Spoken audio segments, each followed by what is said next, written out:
बिस्मिल्लाहिर्रहमानिर्रहीम। अस्सलाम वालेकुम व्यूअर्स, मैं वेलकम करती हूँ आपका अपने यूट्यूब चैनल ड्रेसिंग मेनिया पर।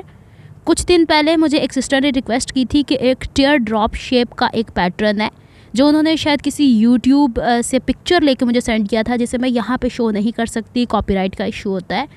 तो यहाँ पे मैं आपको बना के दिखा देती हूँ। सारी डिटेल्स जो मुझे समझ में आई हैं वो मैं आपसे शेयर करती हूँ।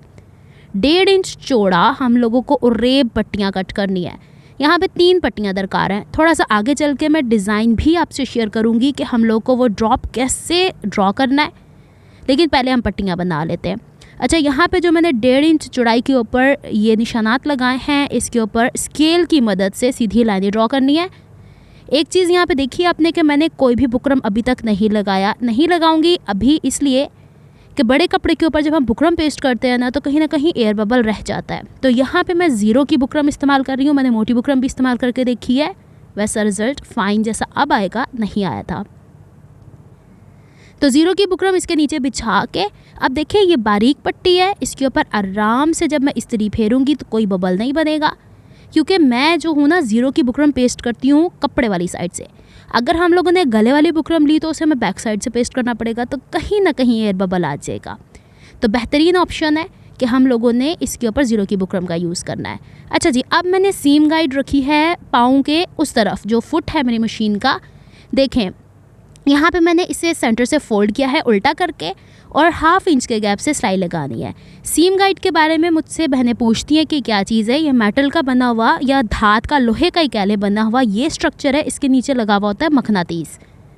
इस मकनातीस की खसूसियत होती है कि ये मशीन के साथ चिपक जाता है, और इसका ये वाला हिस्सा बना हुआ है इसको फिंगर की मदद से उठाने के लिए। ये वाली सीधी साइड है, इसे आपने फुट के साथ 1/2 इंच के गैप, 1 इंच के गैप, जितना आपको रखना है ना उसके हिसाब से आपने इसे सीधा रख लेना है। और फिर जितनी सीधी सिलाइयाँ जितनी चौड़ाई के ऊपर चाहिए ना, तो वो सीधी सीधी आती चली जाती हैं।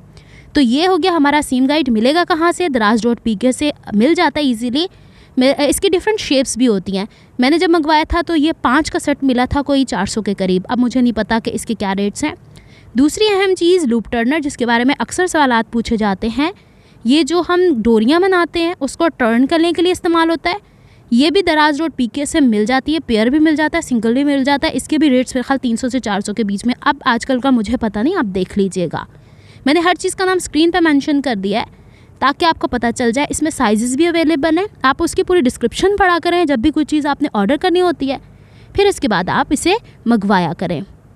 अच्छा जी, अब जो बड़ा वाला लूप टर्नर था उसकी मदद से मैं ये डोरियों को आराम से सीधा करूँगी। एक चीज़ जो मैं यहाँ पे शायद पहले बताना भूल गई, कोशिश ये करनी कि जो हमने बुकरम इसके ऊपर पेस्ट करनी है ना कपड़े के ऊपर, वो बहुत ही इस तरीके से करनी कि अच्छी खासी हीट मिले, कहीं से वो थोड़ी सी कम जुड़ी हुई ना हो, वरना फिर जब हम टर्न करेंगे ना यहाँ से तो वहीं पे वो ही बात है, एयर बबल आ जाएगा।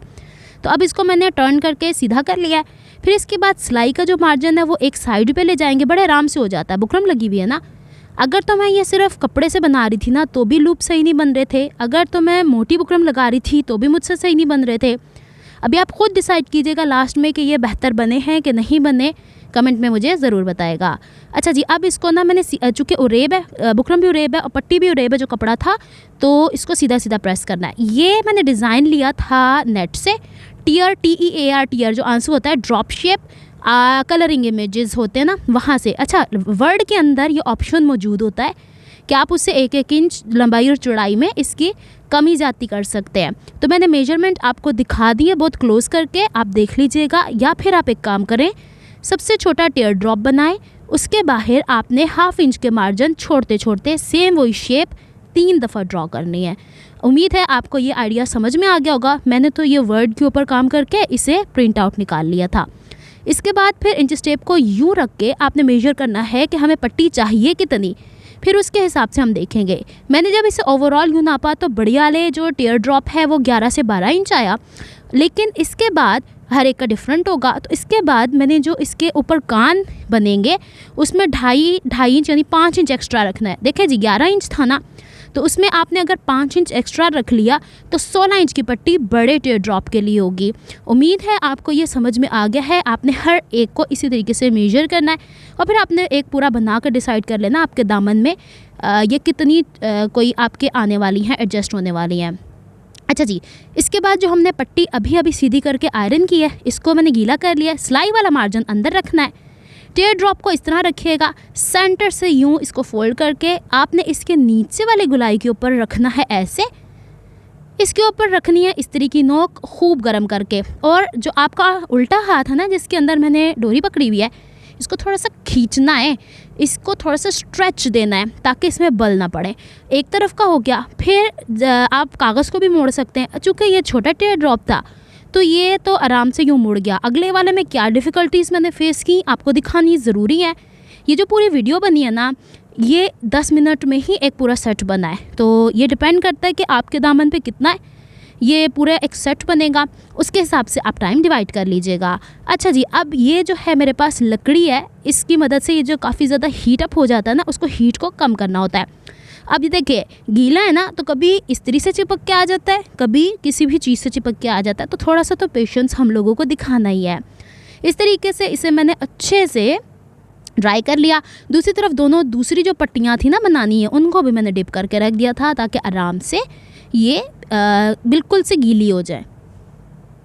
अच्छा, आपको ये जो कलर है वो ब्लैक नज़र आ रहा है क्योंकि मैंने इसे एक्स्ट्रा फैब्रिक पे बना के आपको दिखाया है। अब देखिए कभी कागज़ हिल रहा है क्योंकि अब टेयर ड्रॉप बड़ा हो गया है, और कागज़ के किनारे पे कागज़ को घुमाया था ना जब मैंने पहले छोटे टेयर ड्रॉप पे, तो ये पट्टी जो थी सारी की सारी कागज़ के ऊपर थी। तो ये देखें, ये मुझे भी डिफ़िकल्टीज़ आई हैं, हर एक को ऑब्वियसली आती हैं। आप जितना इसको करते जाते हैं ना, उतना आपको एक्सपीरियंस होता जाता है। तो मेरे हिसाब से मैंने जो पट्टियाँ पलट के सीधा करके इसको सिलाई इस तरीके से मोड़ा है ना, तो ये परफेक्ट तरीका रह गया है। अब मैंने वो वाली पट्टियाँ बना के देखी थी जो हम ऊपर से सिलाई लगाते हैं ना, तो उसमें सिलाई का जो खिंचाव है ना वो बहुत ज़्यादा आ रहा था, उसमें गोल सही से घूम नहीं रही थी, तो ये बेहतर रह गया है। ये अब तीसरा वाला भी मैं इसी तरीके से पूरा कर देती हूँ। बस क्या करना है, आपने सीधे हाथ से इस्त्री पे दबाव रखना है और उल्टे हाथ से आपने पट्टी जो है ना उसको थोड़ा थोड़ा खींचना है, नहीं तो कहीं ना कहीं छोटा मोटा झोल आता चला जाएगा। तो उम्मीद है आपको इसके गोलाई करने का तरीका समझ में आ गए होंगे। लास्ट में मैं आपको इसे असम्बल करने का तरीका भी बताऊँगी, क्योंकि मैंने ये कोशिश की है कि वीडियो उसी स्पीड में रहे जिस स्पीड में मैंने बनाई है, क्योंकि ये हाथ से बनाई जाती है तो जब मूव होती है, शेक होती है, अक्सर बहनें कहती हैं कि फिर देखने में इरिटेशन होती है ना, तो इस वजह से मैंने आप लोगों के लिए इसको पूरे डिटेल से बना दिया है। ये मैंने जस्ट एक सेट बना के दिखाया है, आप अपने हिसाब से इसे अपने दामन के लिहाज से बना लीजिएगा। अब जी, सबसे बड़ा वाला टेयर ड्रॉप लिया, इसमें थोड़ी सी रीएडजस्टमेंट्स होंगी। तो हमने जो सीधे हाथ वाली पट्टी है ना, उसको उल्टे हाथ वाली पट्टी के ऊपर रख के बिल्कुल एग्जैक्ट उसी शेप के ऊपर, जो शेप है उस पर थोड़ा सा एक डॉट की सूरत में हम लोगों ने ना UHU लगा देना है। दूसरी पट्टी यूँ नीचे से पलट के जाएगी और ऊपर से यूँ आएगी। अब देख रहे हैं आप लोग, जो थोड़ा सा हल्का फुल्का सा फ़र्क है वो हम इस तरीके से एडजस्ट करेंगे, लेकिन इसका मतलब ये थोड़ी ना है कि बिल्कुल ही ख़राब हो गया। इसलिए मैंने कहा था टेयर ड्रॉप जो आप बना रहे हैं ना, वो 1/2 इंच का गैप एक से दूसरे के बीच में, एक शेप से दूसरे शेप के बीच में हो जाना चाहिए, क्योंकि ये पट्टी 1/2 इंच की बनी है, 1/2 इंच से 1 पॉइंट कम है। चलें जी, इसको मैंने जोड़ लिया। अब देख लिए आप लोगों ने कि इसकी रुख क्या थी, ऊपर से जो इसकी आर्म्स हैं, और जो तीसरा वाला है ना उसका तो उल्टे हाथ वाला बिल्कुल सबसे ऊपर जाएगा, और जो सीधे हाथ वाला आर्म है वो इस तरीके से ओवरलैप हो के आएगा। अब इसको भी एडजस्ट करने के बाद हम लोगों ने यहाँ पे UHU लगा देनी है। थोड़ा सा तो आपको सहारा लेना पड़ेगा ना कोई ग्लू का, और UHU is the best option liquid वाली। दूसरों में मुझे लगता है कि मैंने लगा के देखा था वाइट ग्लू, इतना कोई कारगर नहीं रहा। तो मैंने जो एक्सपेरिमेंट करके देखा है, जो मैंने एक्सपीरियंसेस किए, सारे शेयर किए इस वीडियो के अंदर। अगर आपको मेरी एफर्ट्स पसंद आती हैं तो please like my video, subscribe to my channel, hit on the notification bell for more updates. ऊपर से इसे बैलेंस कर लीजिएगा, एक दफ़ा दोबारा से इस्त्री कर लें मेरे ख़्याल में तो ज़्यादा अच्छा रह जाएगा। ये लीजिए जनाब, हो गया है आपका पैटर्न तैयार। उम्मीद है मैंने आपके जो आपने मुझे पैटर्न भेजा था उसके हिसाब से आपको बना के दिखा दिया है। बनाइए, इसे पलटे में लगा के इस्तेमाल कीजिए और फिर बताइएगा। अब मुझे बताएं कि क्या ये पैटर्न बिल्कुल ठीक बना है या नहीं बना, कमेंट ज़रूर कीजिएगा। मिलती हूँ मैं आपसे किसी नेक्स्ट वीडियो में, किसी नए प्रोजेक्ट या आइडिया को लेके। दोनों तरफ से अच्छे से आयरन कर लें और इन्जॉय करें और बना के दामन पे लगाएं। और इंस्टाग्राम के ऊपर मुझे ज़रूर DM कीजिएगा, जिन्होंने मुझे ये कहा था बनाना बताएं। जब आप ये दामन बना लेंगी तो मुझे ज़रूर शेयर कीजिएगा। चले जनाब, नेक्स्ट वीडियो तक के लिए अल्लाह हाफिज़।